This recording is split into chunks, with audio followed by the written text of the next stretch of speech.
Hello, poem coaxers. It's me, Amy Ludwig VanDerwater, back for visit 2 of Coaxing Poems, and we will call today's visit Coaxing Poems Eat the World. Now, last time we met, we talked about how we are all libraries.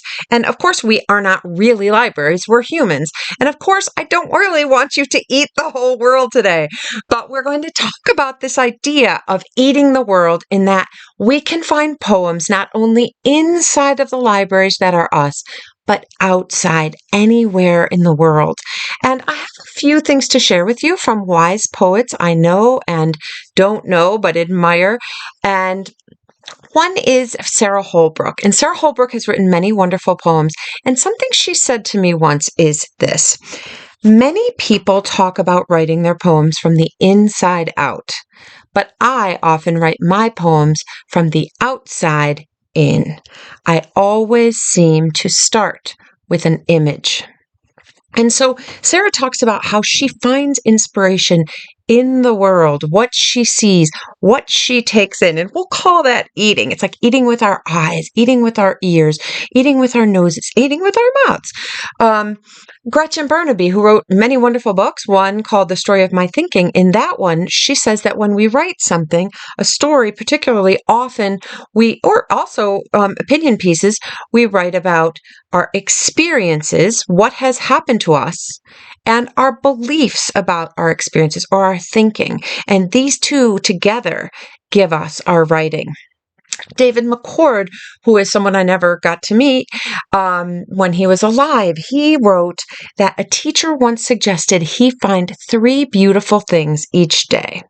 And he is quoted as saying that the weather for him was always one of those beautiful things. And I mentioned that many times at the Poem Farm. And this idea of finding our ideas outside of us means that ideas are limitless. Anything can become an idea. It is really just us, the writer or the art maker or the whatever maker, who takes this image, this something outside, combines it with something inside, and creates something new. All of us can do this at any time. The secret is not about having a good idea. Writing isn't just about like, oh, I have a good idea.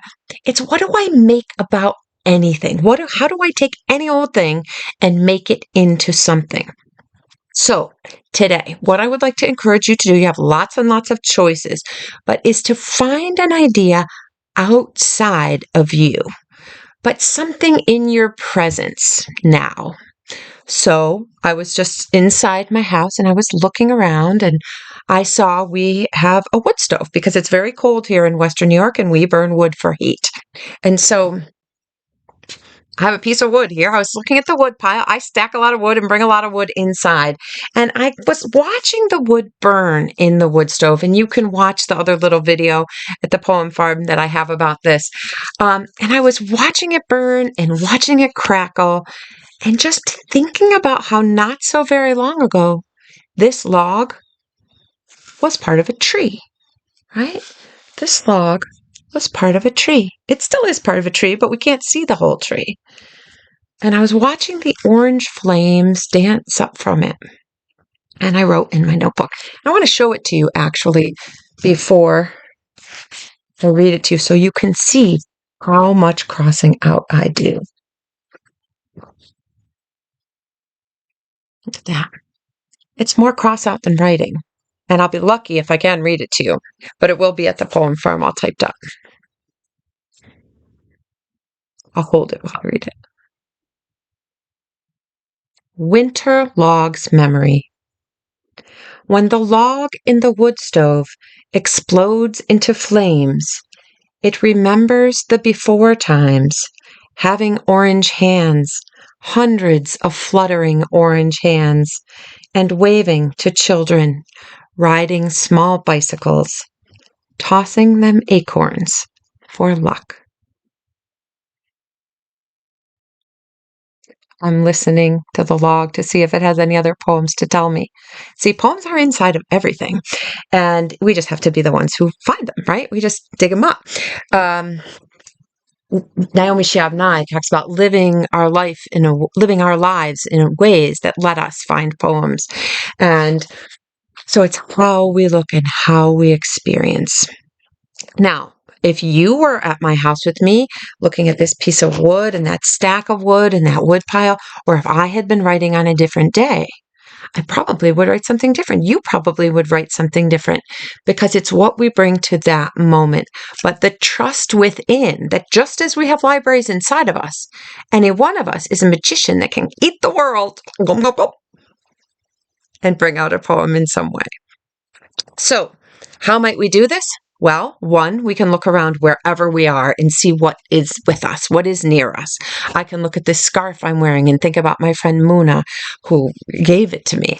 I can think about this fox stuffed animal and the fox that really runs through our yard. I see it and it can give me an idea to write about. I can think about this burn on my hand that I got while I was baking bread this week, and that burn can make me get an idea of something to write about. I have an image, I have something, and I might link it to something else.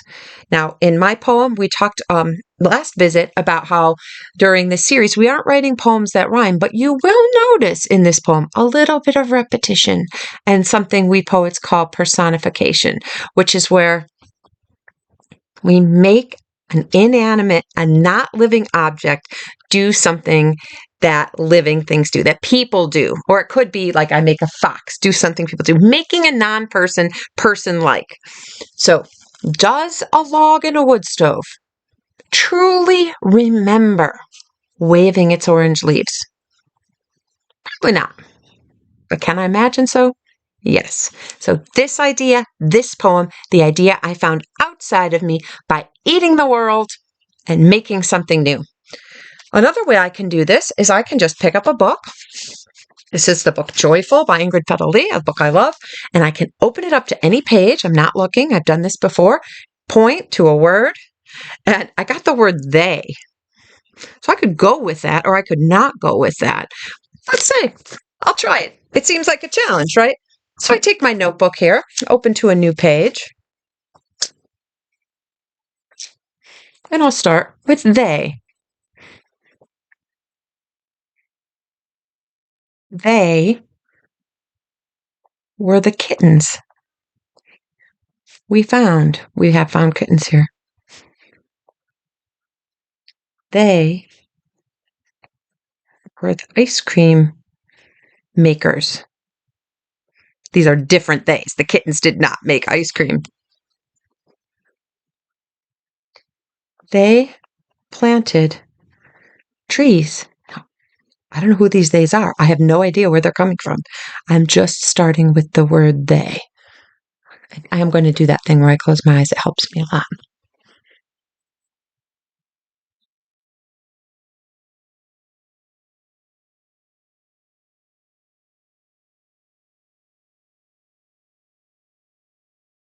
They were my parents,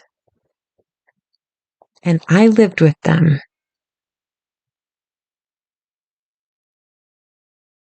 They taught me to be who I am. I could write a lot more about that. And I never probably would have spouted that out if I didn't start with the word they. However, do know if you find a word when you do this that doesn't feel like a word that gives you a lot, you can pick another one. So let's do it again. Open again. Material. Now, when we talk about material, this could be anything, right? It could be material like fabric. It could be materials that we use to build something. The material of using rope to make a net. The materials, I could talk about the materials we need to bake something. What are the materials that you need to sew something? The materials that you need to construct a birdhouse. And that might make me think about things that I've made, and that might give me an idea for a poem. I'm eating the world. I'm finding the idea somewhere else. You might say, I want to find my idea by out in the world finding some art to look at, right? Could be yours. Could be art made by kindergartners down the hallway. Could be art in an art book or postcard book. Could be art hanging on the wall of your classroom. Allow yourself to go be part of it. Eat it up and see what you make as a result. So the poems you write, the poems I write, we're going to be thinking about having them somewhat fall down the page, some long lines, some short lines. That's totally up to us. Try to not really concentrate so much on rhyming right now. We might talk more about that in another series visit. And we're going to think about how we can compare things to other things, maybe a little bit, but also how possibly things that we look at, we can give human feelings and thoughts, qualities that they don't just have on their own.